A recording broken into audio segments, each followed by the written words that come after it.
everyone, welcome to another video. So today we're going to be having a look at the dress codes that are applicable to the set text for Luther, which is season 1 episode 1. We're going to have a look at each of the characters that are most important within that series and have a look at what their dress codes suggest about them. It might be that within the clip that you are given in your exam for component 2, that one of the things you need to look for are those dress codes. So I'm basically in the next few videos going to break down anything that you might need to know about the sort of parts that could come up for that first or second question about the clip. So dress codes then. I've mentioned this before in loads of other videos, but basically dress codes are the costumes that are worn by the actors or models if we're looking at a still image, and what those costumes suggest about the person wearing them. So if we look at Luther, for example, when we see him at the beginning of the episode, he's wearing a sort of really dark overcoat and a sort of black hoodie. Now, dark clothing normally suggests that a person wants to keep their identity hidden, particularly if the hood is drawn up all the way to the top. Now, the fact that he wants to keep his identity hidden at the beginning raises the tension and suspense for the audience. Because we see him from the back, we don't see his face right until the last minute. It makes us sort of want to know who this is, so it creates this level of enigma. Now, black and dark clothing is normally associated with sort of evil or villains if we're thinking about crime drama. So one of the reasons that the producers might decide to have Luther in this sort of really dark clothing right at the very beginning is to sort of foreshadow that he crosses the line, and we see that obviously within that chase that he has with Madsen. So we're setting up right at the beginning that there are these sort of two halves to Luther's personality, one of which is that he does have the ability to cross the line and to head into that sort of evil rather than good side of his nature. Now, the rest of the time that we see Luther, he's dressed in a shirt and tie, and this is sort of how we see him on a day-to-day basis. We've got a picture of that on the right-hand side of the sort of things that he might look like, and I've tried to pick, and the images that I'm using, I'm trying to pick images that are as close to or directly from episode 1 as possible, so that you guys get an idea of what they're like right at the beginning, rather than how some of these characters potentially and do change throughout the series. Now, the suit that we see Luther wearing, or particularly the shirt and tie and the sort of jacket that we see him wearing, are really dark, dull, muted colours. Now, that would imply or might suggest that he doesn't want to stand out. And one of the reasons that he might not want to stand out is because, as we've seen in episode 1, Luther tends to be about the observation, so he spends a lot of his time observing and watching and looking at what other people do. He's very sort of calculating in that sense, and he watches what people do to work out what's going on and how this might link to the case, or what little pieces of evidence there might be that help him solve this case. Now, having said that, he does wear enough just to make him seem more formal. So the stuff that he wears make him seem or are appropriate for the job that he does. So we would expect somebody of his position to be wearing a shirt and tie. We would expect somebody of his position to be wearing a jacket. However, again implying that he crosses the line, he wears it in a way that is very scruffy. It seems kind of like loose, and that he's not really fussed about how people see him, which could again imply this idea that he doesn't do the job in order to be noticed. Luther doing his job is about bringing somebody to justice, or more importantly, figuring out what has happened. He doesn't do it for the personal recognition, which is why perhaps he doesn't spend as much time on his outside appearance. Alice obviously is the other main character who we have within this first episode, and she goes through a number of different costume changes. So the first costume that we see her in is that sort of shirt in the very bottom right hand of the screen, covered in blood, and that's how we first meet her. Now, on the surface, this would seem really usual, because for somebody who was trying to save their family members who are in the same position as Alice is clearly going to get blood on themselves. But what's interesting, particularly at the beginning when we see her on the telephone, is that we see her hands and her arms covered in blood, and we see it all down the front of her shirt, rather than sort of being just on her hands if she's trying to save someone. Now, that becomes more significant when Luther focuses on the dog and how important the dog is for the case as a whole. So although we don't realise it right at the beginning of the episode, the storytellers here, the producers, are trying to give us the clues that we need to solve this case ourselves, which is a convention for crime dramas anyway, in that we want our audiences to be able to play along and to act like sort of amateur detectives. So we're given all of the information, in a sense, through her dress codes, that she's the one who's committed this crime. And that's backed up by the second costume that we see her wear, which is this dark blue boiler suit. Now again, this does lots of different things for Alice and for her character. So on the surface, we know that it's too big for her.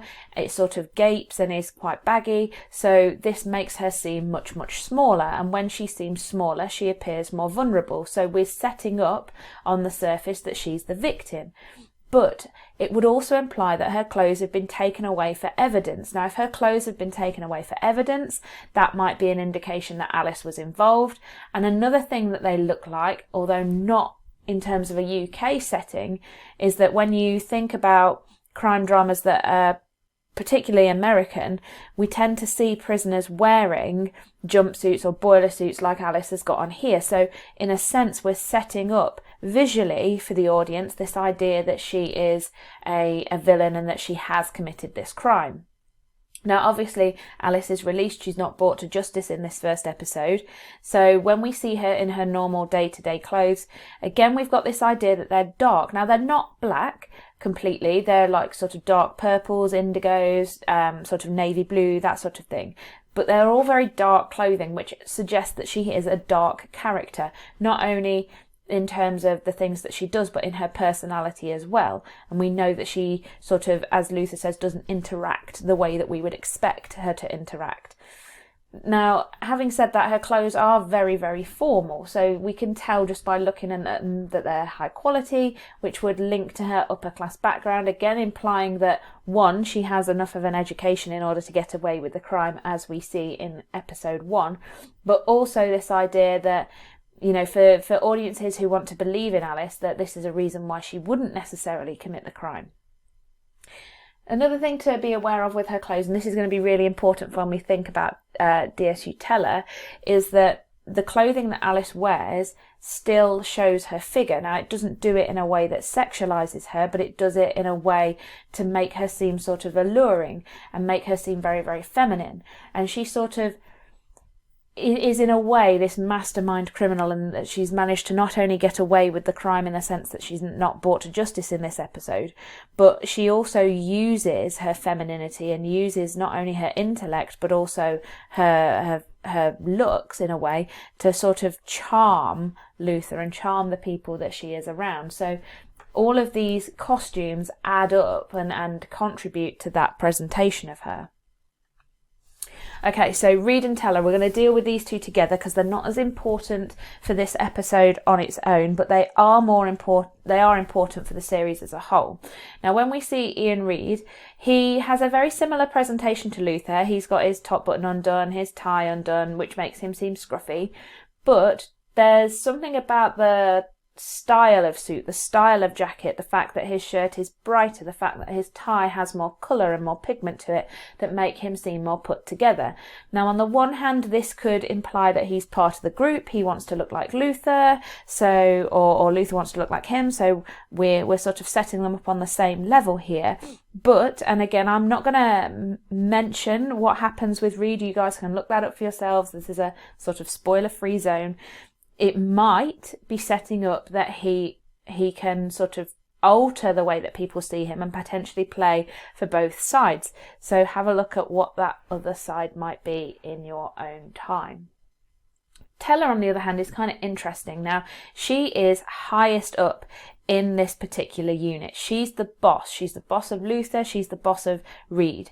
Having said that, she is a woman. Now, this is something that is sort of subverting stereotypes, because in this very masculine environment within the police, we wouldn't expect to see too many women in high-ranking roles, even though that obviously is something that exists in the real world. She's also physically smaller than both of her male counterparts. So she has to dress in a way that is sort of very, very formal, very smart, to make her seem more powerful and to make her seem more in charge, which is why we have her chest covered up. We don't get any cleavage. We don't get anything that makes her seem sort of overtly feminine. She doesn't want to be looked at in that sense. So in a way, they've made Tella seem, the producers have made her seem more masculine through her haircut, through her dress codes, to make her seem like she's sort of in charge of the group as a whole. And finally then, Ripley. Now, he's dressed in a very simple suit and tie, which we see throughout the whole of the episode. It shows that he's eager to please because he sort of dresses the part, and we know that he's new from the minute that we meet him at the beginning of episode 1. It also suggests that he does things by the book, and the reason that we know this is because unlike all of the other male characters that we meet, his tie is done all the way to the top, his top button is done up, so he seems more formal, more put together. And part of the reason for this might be that he's not had the same level of experience that Luther has. He seems younger, he seems brighter. In a way, his suit seems a little bit too big for him to show that he is younger, and so potentially we're looking at where Ripley will be in the next few years. So as Ripley experiences more of these crimes, perhaps the outside appearance isn't going to be as important to him. And it also provides a contrast then between Luther and Ripley, seen as those two are partnered together, in that Ripley is the one who's more sensible, he's more put together, he thinks about things logically, he's in a more organised way, whereas Luther's the one who seems more erratic at times. Hopefully that's been helpful to you guys. We've not got a lot of key terms today, so what might be useful, instead of making note cards for this, is have a think about what other key terms you could include when talking about dress codes, and then pop them in the comments section below if you want to. If you haven't already, please subscribe, hit the button down below, and if you hit the little notification button, you'll get notifications every time I post a new video, which, given the situation that we're all in at the moment, is likely to be, I'd hope daily, but maybe every other day at least, getting some videos up for you guys to try and help you through. On that note, please make sure that you guys are staying safe. Please make sure that you're staying at home as far as is possible. Please, please, please don't be going outside. Even if you feel fine, you may well be carrying the coronavirus and passing it on inadvertently to people. So stay inside, wash your hands regularly, make sure that you are staying safe, and I will see you guys later for another video.